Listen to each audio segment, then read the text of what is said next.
son los responsables de llevar la estimulación desde la médula espinal hacia el encéfalo. ¿Okay?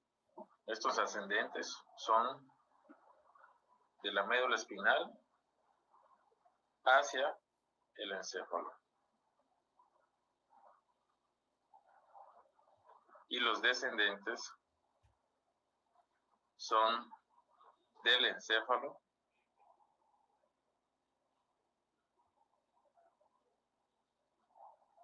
hacia la médula espinal. ¿Ok?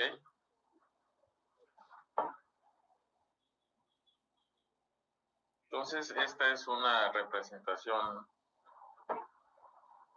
gráfica de cómo están distribuidos los distintos haces de conducción. Vemos aquí la sustancia gris.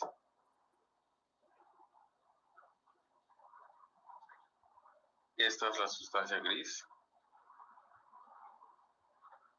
Ok. Forma de H. Aquí hacemos una división un poco arbitraria, pero desde el punto de vista didáctico es para dividir justamente la parte dorsal de la ventral. Y es aquí donde tenemos las astas dorsales. ¿Okay?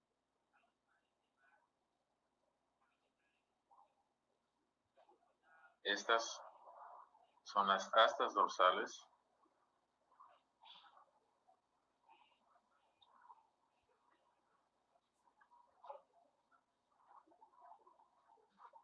Y aquí tenemos las astas ventrales.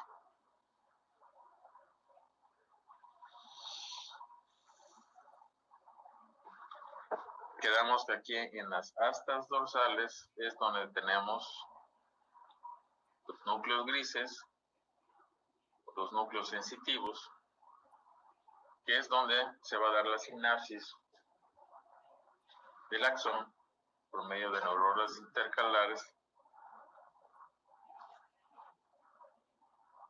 que van a venir de la periferia.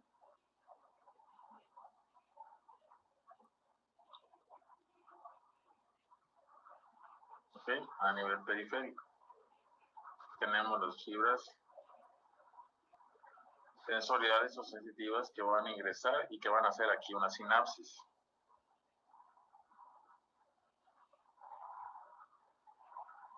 ¿Okay?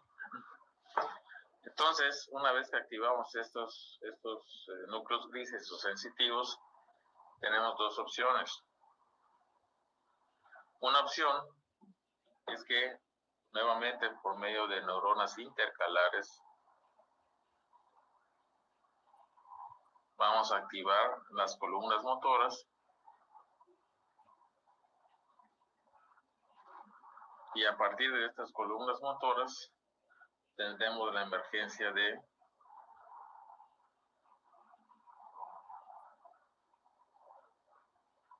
fibras nerviosas eferentes, motoras, que se van a ir directamente hacia su efector. Entonces aquí podemos o estamos representando la posibilidad de que se genere un reflejo medular. Entonces aquí puede venir, por ejemplo, un estímulo, que puede haber sido, por ejemplo, un pinchazo. El estímulo viaja a través de las fibras nerviosas convertido en un impulso nervioso, llega aquí a núcleos grises, establecen la sinapsis y a partir de aquí se puede comunicar directamente con las astas ventrales, se activan las columnas motoras y a partir de aquí sale la respuesta motora hacia el músculo estriado voluntario. Ese es el primer camino. El segundo camino está relacionado con la comunicación de esta área dorsal de la médula espinal directamente con los distintos haces de conducción. Okay. Nuevamente eso lo hacemos por medio de neuronas intercalares, internuciales, que se van a conectar dependiendo del tipo de estímulo. Serán las fibras o los haces ascendentes que se van a encargar de llevar una estimulación específica a un área en particular del encéfalo. Entonces reconocemos estos haces por el nombre. Por ejemplo, aquí tenemos un haz espinocerebelar que tiene origen en la médula espinal y se va a proyectar hacia el cerebelo.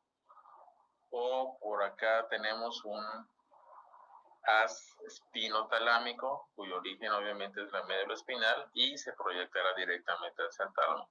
Curiosamente, este es uno de los haces ascendentes importantes desde el punto de vista sensorial para llevar estimulación dolorosa. Sin embargo, una vez que el encéfalo emite sus señales de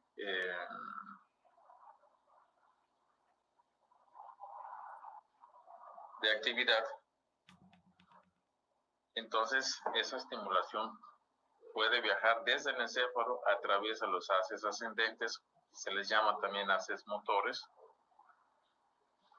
que ustedes verán, el nombre es el que nos indica que su origen, por ejemplo, es a nivel del mesencéfalo, específicamente del núcleo rojo. Este es un haz importante para bajar la estimulación motora que se genera en la corteza cerebral. Okay. Y aquí tenemos otro, por ejemplo, que es el retículo espinal, que también puede bajar actividad motora a partir generada en la corteza cerebral, pero que necesita bajar a través de la formación reticular que se encuentra a lo largo de casi todo el encéfalo. Okay, entonces esta es otra representación en la que vemos el estímulo. En este caso es un estímulo que puede haber sido tacto, puede haber sido dolor asociado a un golpe. Tenemos una fibra sensitiva, sensorial, el estímulo o el impulso, más bien el estímulo convertido en impulso va a viajar por acá, se va a proyectar aquí en el asa dorsal, se da esa conexión o interneurona, se conectan la parte ventral de la médula espinal por medio de sus columnas motoras y a partir de aquí se da la respuesta motora a través de las fibras nerviosas eferentes o motoras. Pero aquí mismo también podemos dar las conexiones con los distintos haces de conducción específicos que son los que se van a encargar de llevar esa estimulación directamente hacia el encéfalo. Dependiendo del tipo de haz ascendente, será el sitio hacia el que se irá a dirigir este haz de la sustancia blanca.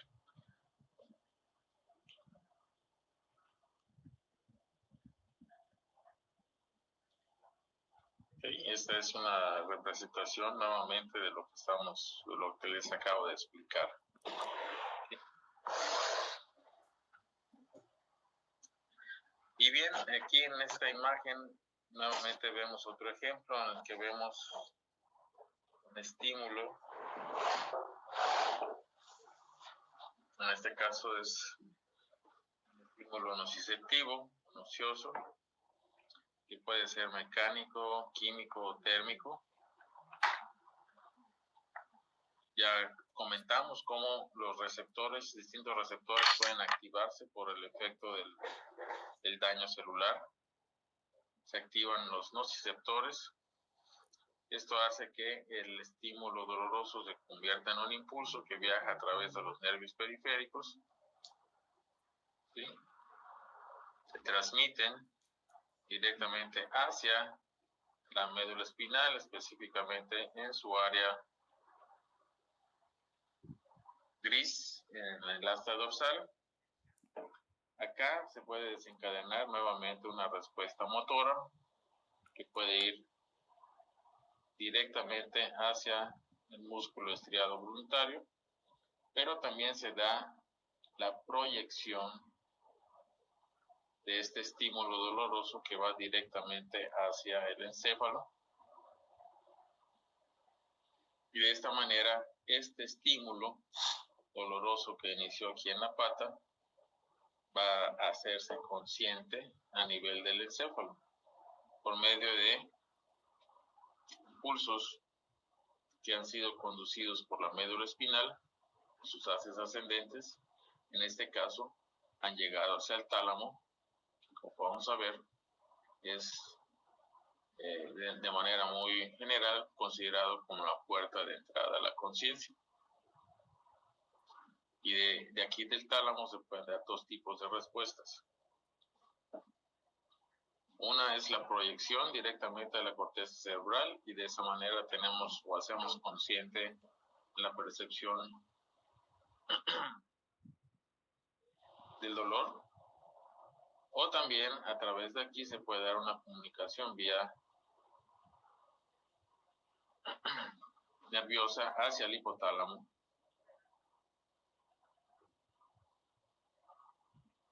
quien podrá dar respuestas de tipo neuroendocrina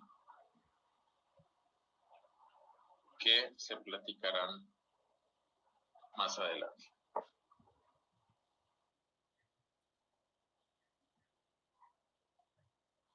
Muy bien, entonces, ¿qué es lo que ocurre cuando ese estímulo o ese impulso ha llegado hacia el encéfalo?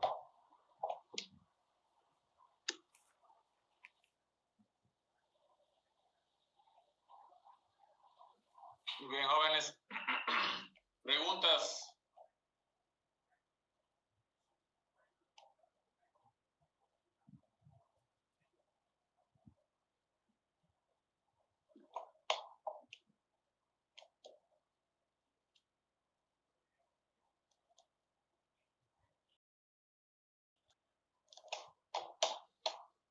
¿Preguntas, compañeros?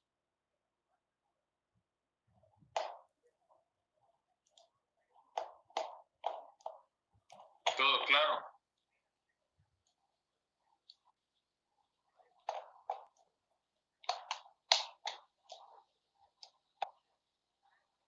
A ver, Mateo. Veo que levantaste la mano. Sí, de la segunda vía respecto a cuando llega al tálamo el impulso nervioso, no me quedó muy claro cómo se... O sea, luego lo que pasa una vez que llega al tálamo, de esa segunda vía no me quedó muy claro. La primera vía del reflejo medular sí la entendí, pero la segunda no. No sé si la podría volver a explicar. Ok, eso es lo que vamos a ver en la próxima clase. Ok. Sí. La idea es que ahora platicáramos el asunto de cómo se da la generación del impulso, cómo se transmite a través de los nervios periféricos, cuáles son los tipos de nervios periféricos, cuál es la manera en la que llegan a la médula espinal. Debe quedar claro cómo la médula espinal está dividida en la parte sensitiva, en la parte motora, cuáles son los núcleos sensitivos en la parte dorsal de la médula espinal, cuáles son los núcleos motores, la importancia de que ustedes recuerden que hay haces de conducción, ¿sí? Que son haces ascendentes que van de la sustancia blanca, están dentro de la sustancia blanca y van directamente hacia el encéfalo, que son los haces ascendentes, y tenemos los que vienen desde el encéfalo hacia la médula espinal, que son los haces descendentes, ¿de acuerdo? Entonces, necesariamente se tiene que involucrar todo el sistema nervioso central en las respuestas. Sin embargo, recuerden que también tenemos reflejos medulares, que fue lo que vimos en una de las diapositivas. A ver, Marisol. Sí, estaba buscando mi duda. Es que, por ejemplo, vi que en el cuadro de lo de las velocidades de conducción y y los tipos de fibras, las B no eran mielinizadas, pero en un documento que leí ayer de la UNAM aparecía que eran poco mielinizadas, entonces ya no sé si son mielinizadas o no, o hay algunas que son poco mielinizadas y otras que no son mielinizadas, que son las que nos interesan. Se consideran como no mielinizadas, aunque eventualmente hay algunos rastros de mielina, pero realmente no es relevante. Por eso es que consideran en términos generales que son sin mielina. Por eso las velocidades de conducción son relativamente bajas comparativamente con las mielinizadas. Vale, gracias. De nada. ¿Quién más levantó la mano? CL. Carlos. Sí, Doc. Cuando estuve leyendo acerca de todo esto del dolor, hablaban acerca de ciertos mediadores que se liberaban al momento de que se infringe un estímulo. Era, creo, histamina, algunos iones. Entonces, usted en su presentación mencionó algo de una sopa, no me acuerdo cuál era el otro término. ¿Ahí están incluidos esos mediadores o esa parte? Ahí están, justamente. De hecho, vamos a ver si les puedo poner esa diapositiva.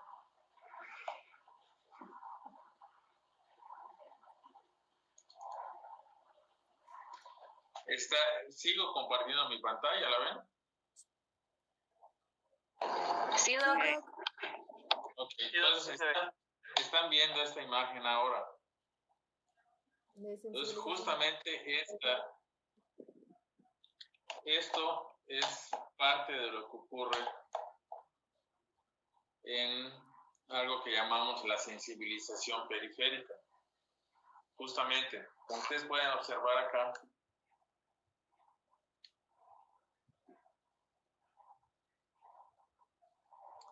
pueden observar que después de que hay un daño, ¿okay? Una vez que por ejemplo, en esta imagen es evidente que se rompió el hueso, hubo lesión de piel, músculo, y hay un daño tisular.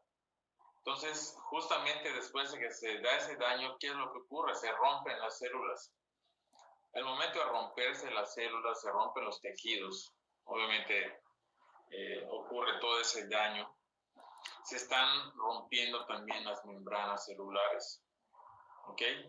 Y entonces es cuando se empiezan a liberar esas enzimas que estudiamos en su momento cuando hablamos de antiinflamatorios en la clase de farma, donde se está la liberación de la fosfolipasa 2, y a partir de la fosfolipasa 2 tenemos toda la cascada de la inflamación que va a terminar con la producción de ciclooxigenasas, lipoxigenasas, leucotrienos y toda una serie de elementos y aminas vasoactivas.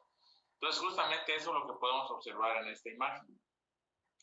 Y vamos a ver que a raíz de que se da todo ese daño tisular, como dice aquí, pues vamos a tener un importante efecto quimiotáctico, por lo que van a llegar muchas células blancas, leucocitos, polimorfonucleares, macrófagos. Obviamente aquí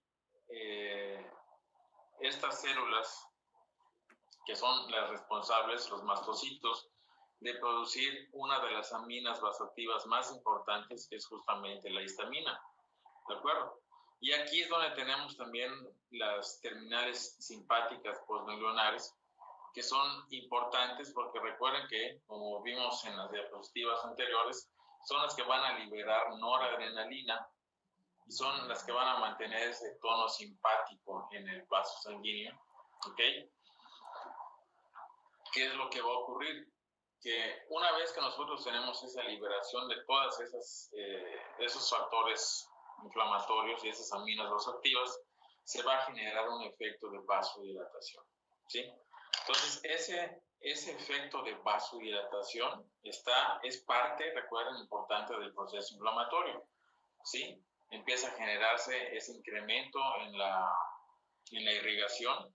Vamos a tener una mayor cantidad de sangre que va a estar pasando por el sitio donde está el proceso inflamatorio. Y esto obviamente asegura que llegue una gran cantidad de células blancas. Van a seguir llegando más mastocitos. Se va a seguir liberando histamina, se va a seguir liberando otra serie de elementos como están acá. Ya vamos a tener la producción de prostaglandinas, histamina, serotonina. Todo esto a fin de cuentas va a generar calor, ¿sí? Que es otro de los signos cardinales. Aparte del incremento de volumen, tenemos el calor y que eventualmente también puede existir la pérdida de función dependiendo de qué tanto daño se generó. Tenemos también las bacteriquinas, proteasas, citoquinas y también tenemos este factor de necrosis tumoral alfa, que es justamente otro de los importantes para generar el proceso inflamatorio y también para la señalización del dolor. Entonces, a fin de cuentas, todos estos elementos que están aquí se les va a llamar la sopa inflamatoria, ¿sí?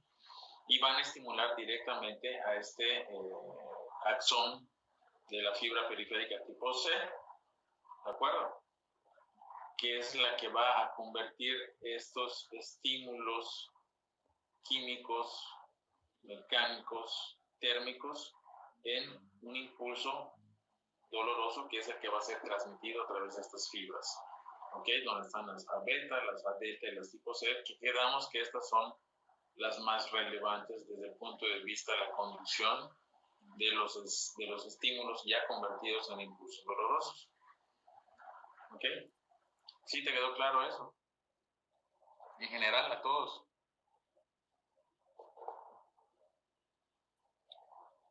Sí. ¿Ok? ¿Qué vemos en esta imagen que les llame la atención, aparte de lo que acabo de comentar?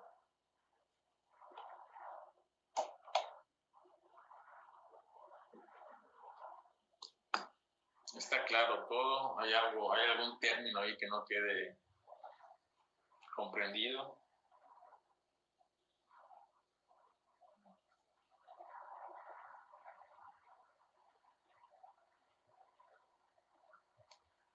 Yo veo varias cosas allá de las que no he comentado nada.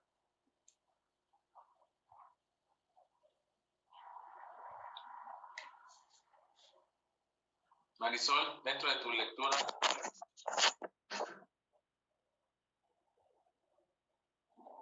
¿Dentro de mi lectura qué cosa? ¿no encontraste algún término diferente a lo que está en esta imagen?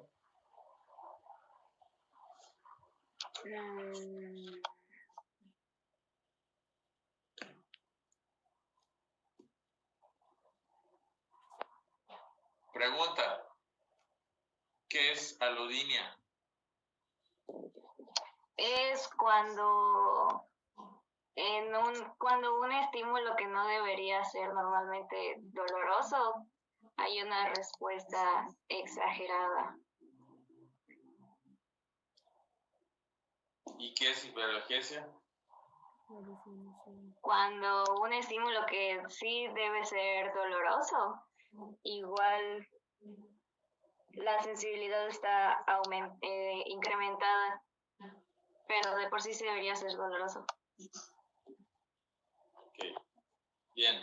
Entonces, esa era una situación que íbamos a comentar, que es la cuestión de los términos. Y eso se los voy a regresar por acá. Aquí. Entonces, primero, nunca definimos qué es el dolor. Y el dolor, como dice allá, es una experiencia sensorial y emocional no placentera que está asociada con un actual o potencial daño a los tejidos. ¿Sí? ¿Cómo es eso de que puede ser un daño actual o potencial? ¿Qué piensan de eso? Es pregunta para todos. ¿Podría ser, Doc, en relación a los estímulos con calor? Pero el calor, por ejemplo, yo puedo agarrar un encendedor, me lo pego aquí a la piel y voy a generar un daño. Es un daño que ya está existiendo en el tejido, o sea, estoy generando un daño tisular. ¿Cómo podría ser un daño potencial? Traten de pensarle ahí. ¿Cómo podría ser un daño potencial? Por ejemplo, cuando ya tiene una lesión, evitar quizás apoyar. En el caso quizás de un esguince, una fractura, evitar apoyar sería evitar un daño potencial, como agravarlo.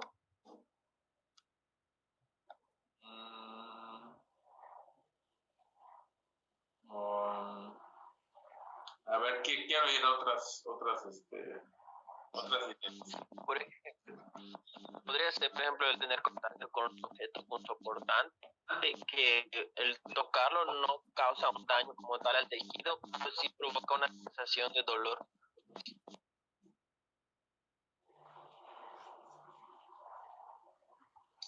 Ok. ¿Qué más?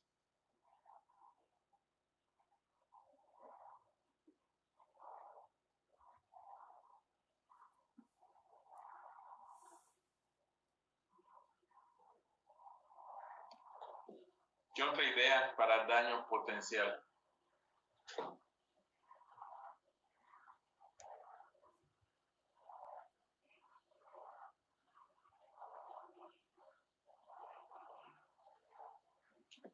¿Qué involucra la palabra potencial?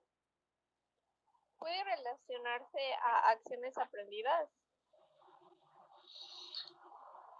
Tipo que un animal sepa que una acción le va a doler y al relacionar un movimiento con el dolor, no le estamos haciendo nada, pero reacciona a esa acción.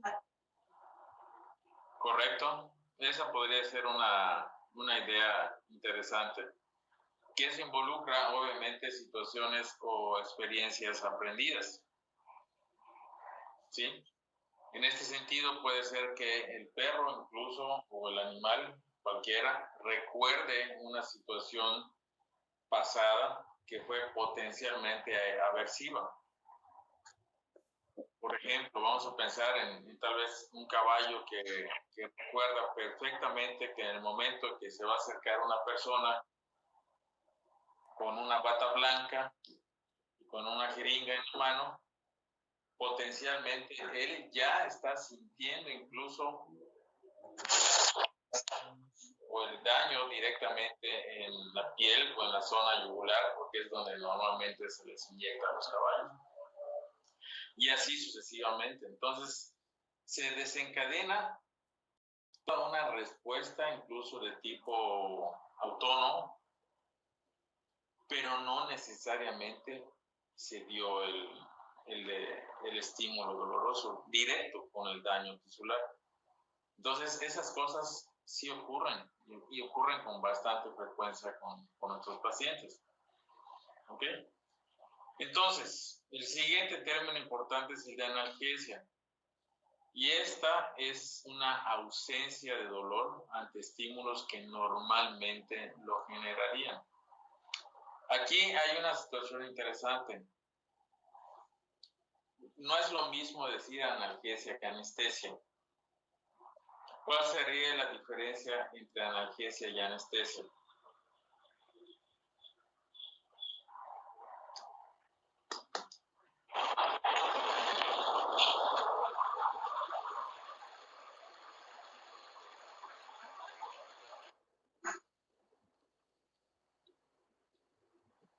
Pues la analgesia es básicamente solo la ausencia del dolor y la anestesia es la ausencia de cualquier estímulo, o sea, la sensibilidad ante cualquier estímulo.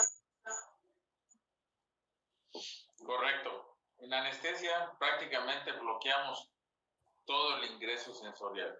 Y eso involucra no solamente dolor, puede involucrar tacto, puede involucrar presión, puede involucrar obviamente dolor.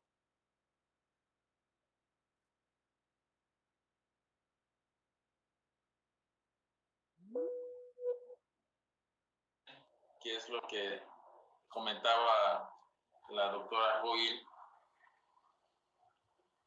es un dolor causado por un estímulo que normalmente no provoca dolor. ¿Ok?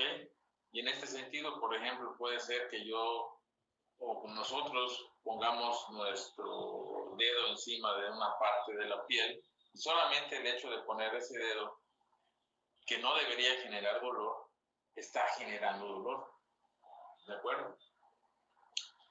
Lo diferente con hiperalgesia es la situación en la que un estímulo que es doloroso, ¿okay? Y esto puede ser tan simple como, por ejemplo, que utilicemos una pluma y hagamos una presión sobre la piel al punto de que sintamos dolor, ¿sí?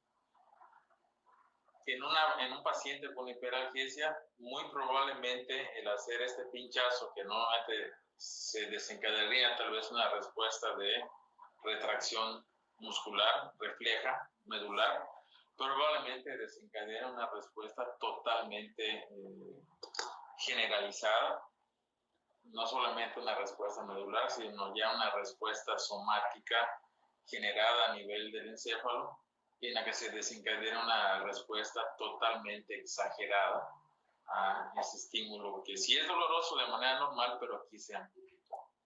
¿De acuerdo? Entonces, estos son los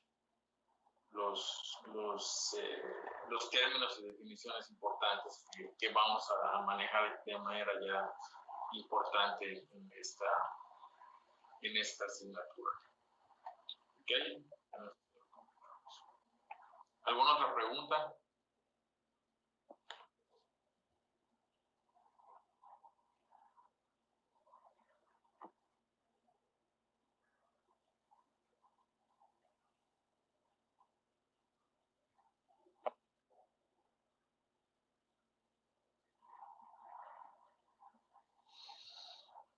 Ok. Vamos a tomar un descanso de 15 minutos y regresamos para volver a tocar esta parte de la charla.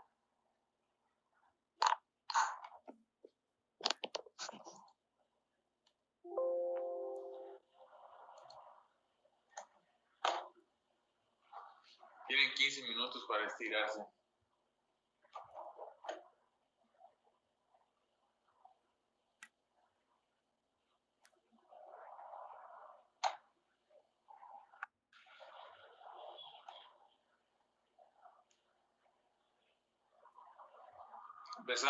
Retomamos a las 10:18.